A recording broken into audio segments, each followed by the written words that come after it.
네, 안녕하십니까. 강경훈입니다. 오늘은 이제 페노션 일일 대표로서 말씀드리도록 하겠습니다. 최근 들어서 이제 해운업종뿐만 아니라 뭐 대부분의 기업들이 다 많이 하락을 하긴 했는데, 이제 페노션 같은 경우는 뭐 너무나도 잘 알다시피 벌크 선사를 중심으로 운영을 하고 있는 그런 회사입니다. 얼마 전까지는 이제 BDI 지수가 5,500선까지 올라가는 어마어마한 급등을 보여주기도 했었는데, 사실 주가가 반응을 그렇게 나타내지는 못했습니다. 오히려 최근 들어서 벌크선 지수가 급락을 하면서 그 영향을 상당히 많이 받고 있는 그런 모습을 보여주는데, 사실 시장에서 뭐 논리 자체는 간단합니다. 피크아웃. 예, 고점을 만들었다. 이 논리가 계속 적용되는데, 실제로 이제 페노션 같은 경우는 이제 사업을 하고는 있지만 어느 정도 외형의 확장까지 나타나는 그런 케이스이기 때문에 이 부분에 대해서 좀 자세하게 오늘 말씀을 드리도록 하겠습니다. 자, 페노션 간단하게 보도록 하죠. 매출 비중을 먼저 보게 되면은 벌크선 쪽에서가 비중은 80% 정도 비중을 잡고 있고, 뭐 컨테이너선도 약간은 운영을 하기도 합니다. 그리고 LNG선도 있고, 비벌크선 쪽에서가 약 11%, 그리고 그 외적으로 나머지 쪽에서 약 10% 정도 차지하는데, 실질적인 영업이익은 대부분 벌크선사에서 나온다. 이렇게 보시면 되겠죠. 그래서 벌크선에서 영업이익이 약 93% 정도의 비중을 차지하고 있기 때문에 결국 벌크선사 이렇게 보시면 될 것 같습니다. 자, 3분기 실적하고 전체적인 실적 전망 한번 보도록 하죠. 3분기 실적을 발표할 때 사실 시장에서 전망치보다 월등히 높게 나왔습니다. 그래서 시장에서는 페노션이 3분기 실적 전망이 대략 한 1,600억 정도까지 나올 거다. 이렇게 점점 상향을 했었는데, 실제로는 1,900억이 넘게 나오는 모습을 보여줬다는 거죠. 그래서 영업이익률도 사실 굉장히 높아졌습니다. 그러니까 대부분의 이제 뭐 공급 차질이라든지 이런 이슈가 생겼던 대부분의 뭐 기업들도 영업이익이 높게 나오게 됐었지만, 벌크선사가 영업이익률이 14%까지 나왔다는 거죠. 그리고 이제 4분기 실적 역시도 지금 최근 들어서 BDI 지수가 급락을 했다 하더라도 4분기 한번 크게 올라갔다 내려왔기 때문에 4분기 실적 역시도 1,900억 정도 전망이 됩니다. 그래서 올해 실적의 영업이익이 5,400억까지 나올 것이다. 이렇게 전망하는데, 이제 중요한 거는 뭐냐면은 사실 4분기 실적보다는 내년에 대한 실적 전망이다. 이렇게 보시면 됩니다.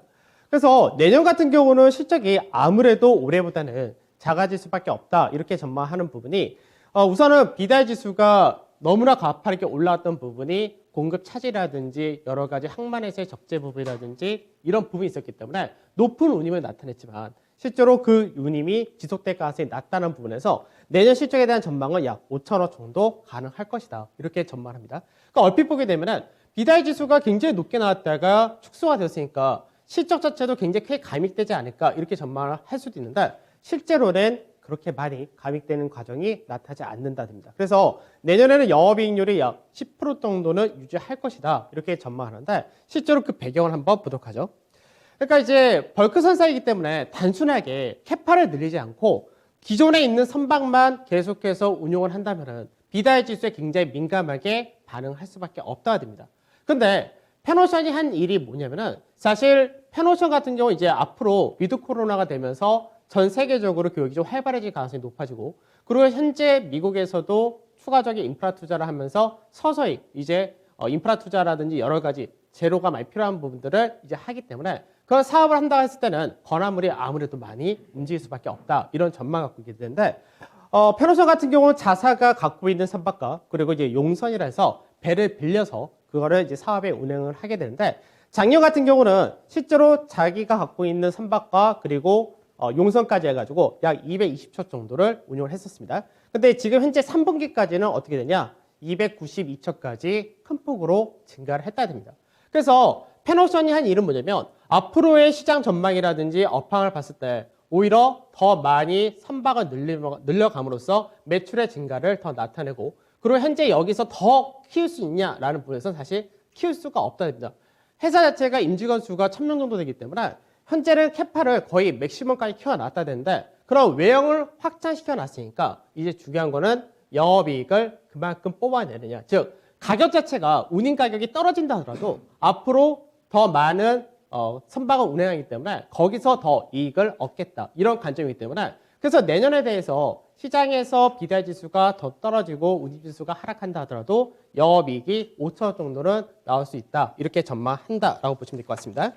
실제로 BDI 지수 한번 보도록 하죠. BDI 지수 같은 경우는 뭐 컨테이너 운임수도 마찬가지지만 이 항만 적체라든지 이런 부분에 인해서 굉장히 가파르게 급등이 나왔다 됩니다. 그래서 예전에 2019년도 같은 경우는 한번 강하게 움직였을 때가 비달 지수가 약 2,500 정도 선을 보였던 과정이 있었고, 이 부분이 이제 코로나가 있었을 때는 뭐 워낙에 뭐 밑에 떨어져서 500 이하까지 떨어졌던 그런 이력이 있었는데, 이 부분이 계속해서 작년부터 회복이 되면서 올해 같은 경우는 5,500까지 너무나 가파르게 올라가게 됐었죠. 그러고 나서 2,500선까지 다시 내려왔다가 현재 2,650 정도에서 움직인다, 이렇게 보시면 되는데, 아까 말씀드렸듯이 배를 늘렸죠. 그러니까 배를 늘렸을 때 사실 리스크 부분도 있습니다.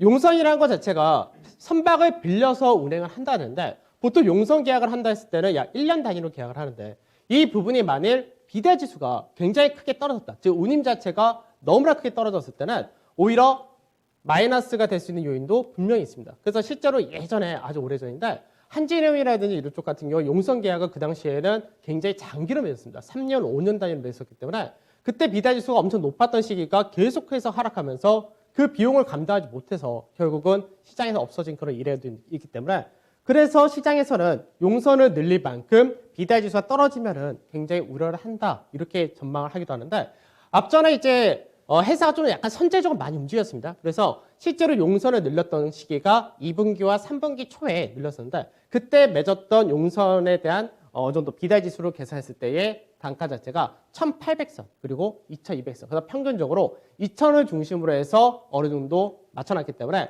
비달 지수 자체가 2,000 이상에서만 어느 정도 운용이 된다면 적자를 볼 가능성이 없이 오히려 이익은 그대로 나는 케이스다, 이렇게 보시면 될 것 같습니다.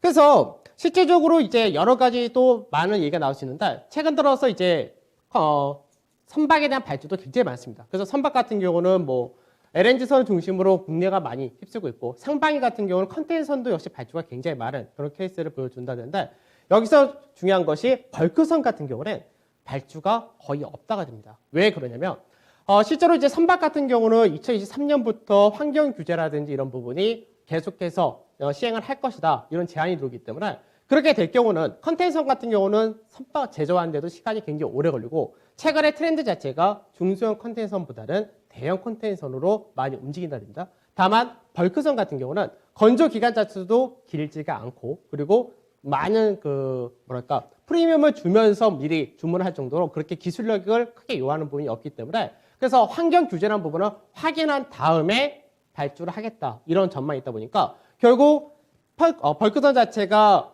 공급 자체가 크게 늘어나지 않는 상태에서 현재 운용하는 선박들을 가지고 이익을 더 확대하기가 수월한 케이스다, 이렇게 보기 때문에, 그래서 그런 부분에서가 비달 지수가 향후 크게 급락할 가능성은 제한적이다, 이렇게 보시면 될 것 같습니다.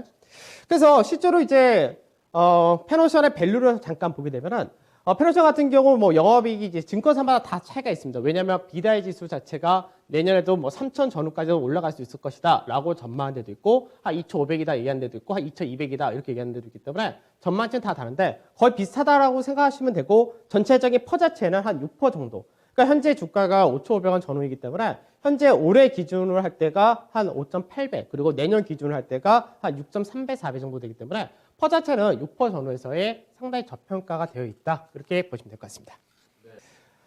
페노션이 이제 주가 자체가 올해 사실 많이 올라가긴 했었습니다. 그래서 이제 올해 저점 대비해가지고 이제 한 80% 이상 상승이 나오긴 했었는데, 그러면서 주가 자체도 8,900원까지 올라갔던 게 이제 7월 때였습니다. 그리고 나서 계속해서 최근 들어서 하락을 하면서 고가 대비해서 지금 거의 한 40% 가까이 빠져 있는 그런 상태인데, 공교롭게도 차트적인 부분에서 보게 되면 상승 주수가 22주였고 하락 주수가 22주가 들어온 그런 케이스입니다. 그래서 기술적으로 낙폭과대 관점에서 우선은 접근하시는 거고, 아까 말씀드렸듯이 실적이라는 부분이 서서히 확인될 때는 내년에는 새로운 전략으로 접근하셔도 좋은데, 우선은 낙폭과대 기술적 반등을 노린 접근으로 말씀드리겠는데, 매수가는 현재 가격인 이제 5,500원에서 5,600원 사이 정도 매수를 하시면 될 것 같고, 목표가는 6,500원이 딱 전체 하락폭의 38.2%의 되돌림이 나올 수 있는 자리이기 때문에 목표가는 6,500원, 그리고 손절가로 5,300원 제시를 해드릴 것 같습니다.